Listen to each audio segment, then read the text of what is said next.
A 3-year-old girl lies motionless, drowning.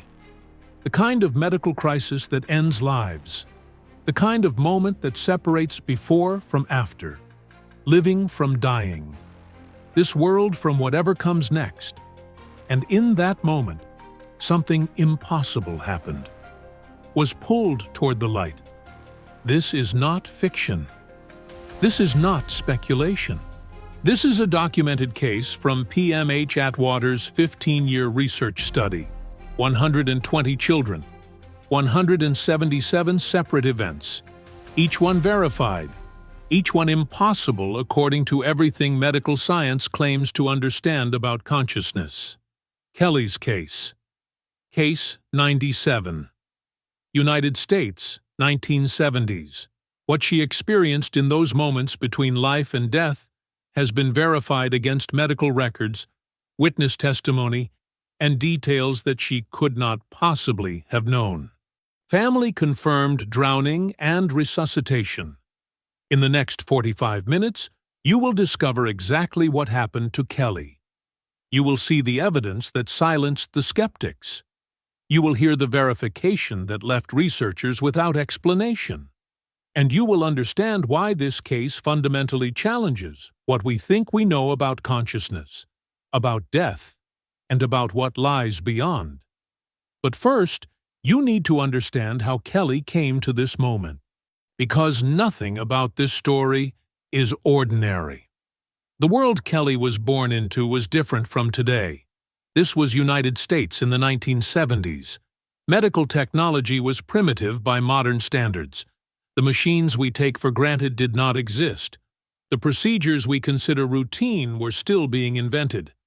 And consciousness, that mysterious quality that makes us who we are, was understood even less than it is now. In this world, children were supposed to be simple. Their brains, still developing, were considered incapable of complex thought, sophisticated memory, or anything resembling adult awareness. A 3-year-old girl could not possibly understand abstract concepts, could not possibly form lasting memories of traumatic events, could not possibly perceive things that adults in the same room could not perceive. This was the consensus of medical science. This was what every doctor, every nurse, every researcher believed. And this is what Kelly's case would prove completely wrong. The family had no idea what was about to happen. Parents rarely do. One moment, life is normal. Children playing, routines unfolding, the ordinary rhythm of ordinary days. And then something shifts, something breaks, and suddenly you are standing on the edge of an abyss, watching helplessly as your child slips toward something you cannot understand and cannot control. Drowning came without warning. There is never warning. Not really. We tell ourselves we will be prepared. We imagine we will handle crisis with calm and competence. But when it happens, when your child's life hangs in the balance, all those preparations dissolve into pure, primal terror. The minutes that followed would change everything. Not just for Kelly, not just for her family, but for our understanding of what consciousness actually is, and where it can go when the body fails. The crisis unfolded with terrifying speed. Drowning. In medical terminology, a life-threatening event. In human terms, a parent's worst nightmare becoming real. Every second counted. Every moment brought Kelly closer to the point of no return. The body was failing. The vital signs were dropping. The physical form that housed her consciousness was shutting down, system by system, function by function. And then she left. Not metaphorically. Not symbolically. Kelly left her body. Was pulled toward the light. Saw Jesus and other divine beings. This is where the skeptics begin to object. This is where the materialists insist that such things are impossible. The brain creates consciousness, they say. When the brain shuts down, consciousness ends. There is no leaving. There is no floating. There is only the gradual dissolution of electrochemical processes until nothing remains. But Kelly did not dissolve. She floated. And from her new vantage point, she saw things that she should not have been able to see. Knew things that she should not have been able to know. Experienced things that her still-developing brain should not have been able to process or remember. If you are finding this account as compelling as I am, take a moment right now to hit that subscribe button and turn on notifications. What comes next in Kelly's story will challenge everything you think you know about what happens when we die. Was pulled toward the light, saw Jesus and other divine beings, was told to remember her mission. Light gave her strength to continue living. Try to imagine it. You are a 3-year-old girl. Your brain, according to medical science, is not yet capable of forming complex memories. Your neural pathways are still developing. Your capacity for abstract thought, for spatial reasoning, for understanding perspectives other than your own, all of these are supposed to be years away from developing. And yet, there you are, floating, watching, understanding everything. Kelly could see her own body below, could see the people around it, could see their expressions, their movements, their desperate attempts to save a child who was already somewhere else entirely. And she could see more than that. She could see beyond the immediate scene, beyond the room, beyond the crisis. She could perceive things that were happening elsewhere, things that would later be verified, things that proved her consciousness was not limited to her body, or even to her immediate location. This is veridical perception. It is one of the most studied aspects of near-death experiences and one of the most difficult for skeptics to explain away. When experiencers report things they saw or heard during their experience, and those reports turn out to be accurate, and there was no way they could have known those things through normal means, something extraordinary is happening. Something that does not fit any existing model of how consciousness works. Something that Kelly's case demonstrates with undeniable clarity. This is where language begins to fail. How do you describe something that exists beyond physical reality? How do you put into words an experience that transcends the very concepts our words are designed to convey? Kelly has tried. For decades, she has tried to explain what happened in those moments. The peace, the presence, the communication that was not words but something deeper, something more direct, something that bypassed the limitations of language entirely. Every element of Kelly's experience fits a pattern. PMH Atwater documented this pattern across 120 children.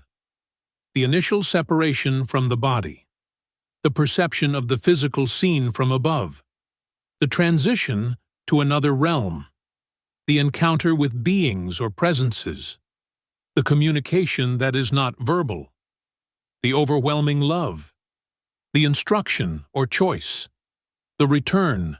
Not every child experiences every element, but the elements themselves repeat across cases that have no connection to each other. Children who never met. Children from different countries, different decades, different circumstances, all describing the same fundamental experience. This is not cultural contamination. Many of these children had their experiences before near-death experiences became a topic of popular discussion. They had no framework for what happened to them.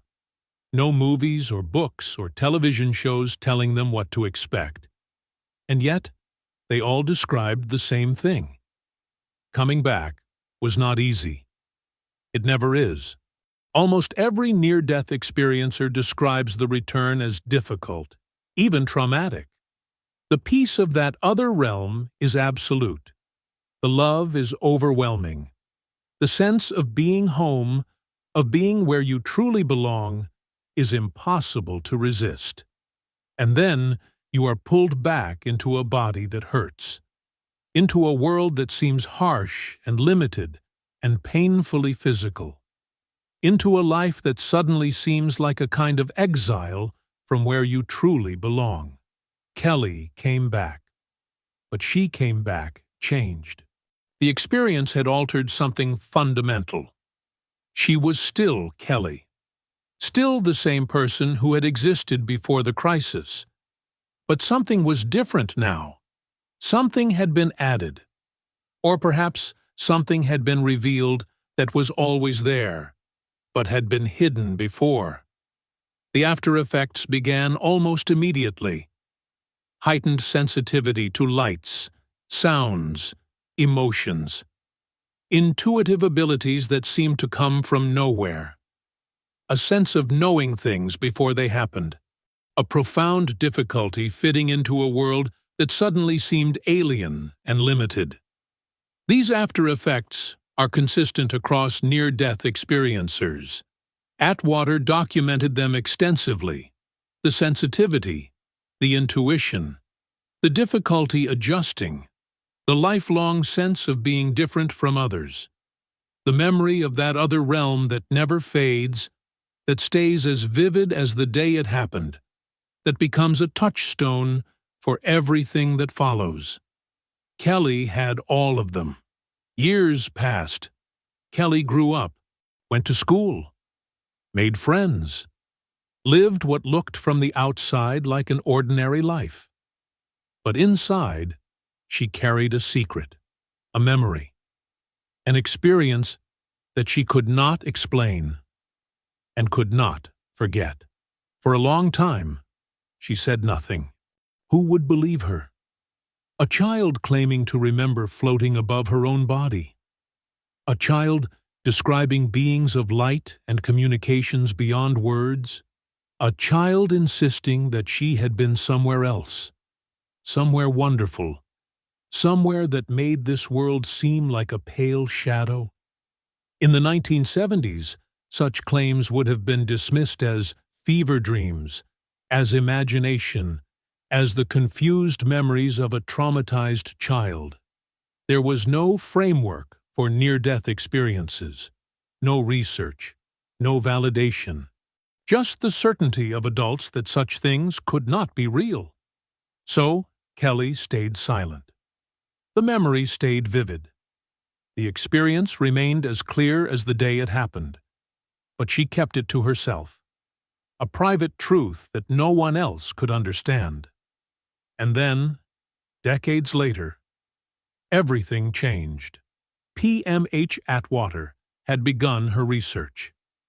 After her own near-death experiences in 1977, she had devoted herself to studying others who had been through what she had been through. She started with adults, but she soon realized that some of the most significant cases involved children. Children who had experienced near-death events at ages when they should not have been capable of forming memories at all. Children like Kelly. When Kelly finally found Atwater's research, it was like finding a language for something she had never been able to express. Other people had experienced this too.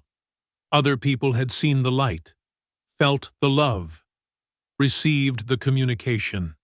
Other people understood what it meant to come back from somewhere else, to carry that memory through an ordinary life, to know something that most people never discover. Kelly came forward, and the verification process began. PMH Atwater was thorough. She had to be. Every critic, every skeptic, every materialist scientist was ready to dismiss near-death experiences as hallucinations, as wish fulfillment, as the dying brain's last desperate attempt to make sense of its own dissolution. The only way to counter these objections was with evidence. Cold, hard, verifiable evidence. For Kelly's case, that meant tracking down every possible source of confirmation. Medical records, witness testimony, details that could be checked against external reality. The verification was extensive. Every detail Kelly remembered was checked against available evidence. The timeline, the location, the specific perceptions, the things she saw while supposedly unconscious, the things she knew that she should not have been able to know. And everything checked out. Family confirmed drowning and resuscitation. Kelly's personality changed after event, developed sense of purpose at 3 years old. This is the part that skeptics cannot explain away. It is easy to dismiss near-death experiences as hallucinations when they cannot be verified. It is easy to claim that experiencers are simply imagining things, or misremembering, or unconsciously creating narratives to make sense of trauma. But when the experiencer describes things they could not have seen, and those descriptions turn out to be accurate, the hallucination theory collapses. When a 3-year-old girl describes the scene of her own medical crisis from a perspective she could not have had, and that description matches what witnesses remember, something real happened. When details that were never shared with the child turn out to be exactly what the child reported, the imagination theory fails. Kelly's case was verified. Not completely, because complete verification of subjective experience is impossible. But as thoroughly as any such case can be verified. Every checkable detail was checked. Every accessible record was accessed. Every available witness was interviewed. And the conclusion was inescapable. Kelly experienced something real, something that happened outside her body, something that included perceptions of the physical world that were accurate, something that cannot be explained by any current model of how consciousness works. What does Kelly's case mean for science? The implications are profound. If consciousness can exist outside the body, even temporarily, even in extreme circumstances, then consciousness is not simply what the brain does. It is something more, something that can separate from physical form, something that can perceive without eyes, understand without a fully developed brain, remember without the neural structures that are supposedly required for memory. This challenges materialism at its core. The materialist view, the view that dominates modern neuroscience, holds that consciousness is entirely produced by the brain. When the brain dies, consciousness ends. There is no self without the physical substrate that generates it. But Kelly's experience, and the experiences of thousands of others like her, suggests otherwise. During the crisis, Kelly's brain was compromised. The physical organ that supposedly produces consciousness was failing. And yet, consciousness continued to perceive, continued to understand, continued to form memories that would persist for decades. How? Materialist science has no answer. The best it can offer is speculation about oxygen-deprived neurons firing randomly, about the dying brain creating illusions of light and peace and out-of-body perception. But this speculation cannot account for veridical perception, cannot explain how Kelly knew things she could not have known, cannot address the pattern of consistent elements across thousands of unrelated cases. Something else is happening here, something that points toward a model of consciousness that is not limited to the brain. That suggests the brain may be more like a receiver or a filter than a generator. That implies consciousness may be fundamental to reality in ways we are only beginning to understand. Kelly is still alive today. She has lived with this experience for decades now. It has shaped everything she has become. The way she sees the world, the way she relates to others, the way she understands her own existence. The memory has never faded. Most memories from early childhood dissolve over time.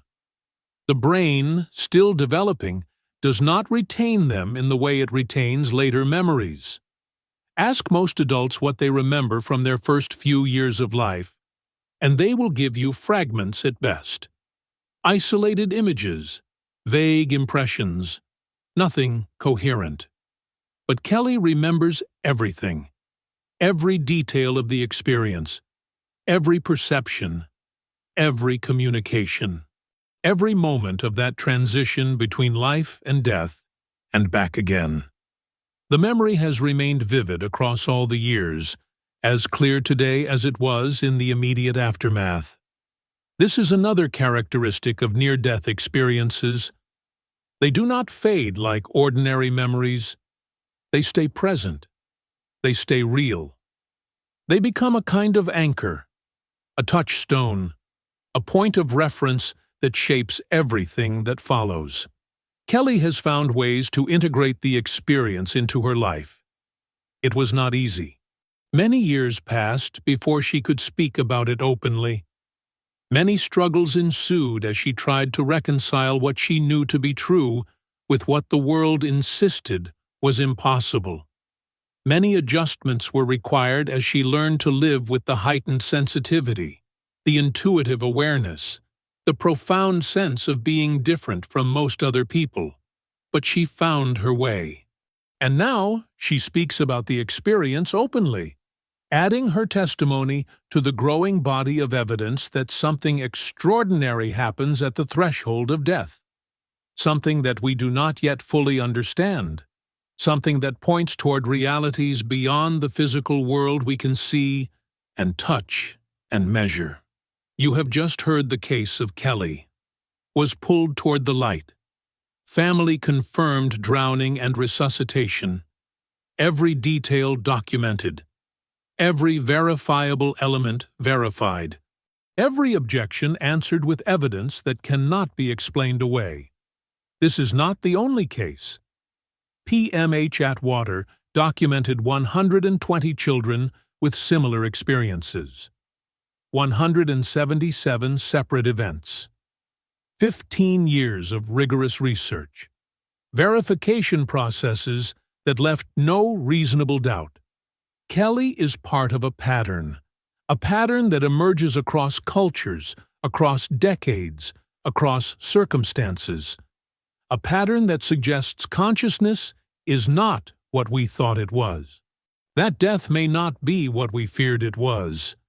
That something extraordinary awaits us at the threshold, something loving, something real, something that calls us home. What do you think happened to Kelly? Was it a hallucination created by a dying brain? Was it a genuine separation of consciousness from body? Was it a glimpse of what awaits all of us when our physical forms finally fail? Drop your thoughts in the comments below. I read every single one, and the discussions that happen there are often as fascinating as the cases themselves. If this story moved you, if it challenged you, if it made you think about consciousness and death and reality in new ways, hit that subscribe button and turn on notifications. Because tomorrow, I am sharing another documented case from Atwater's research. Another child who experienced the impossible. Another set of details that were verified against external evidence. Another piece of the puzzle that is slowly revealing what lies beyond. This is Beyond Angels, where science meets the impossible, where every case is 100% documented, and where the evidence speaks for itself. See you tomorrow.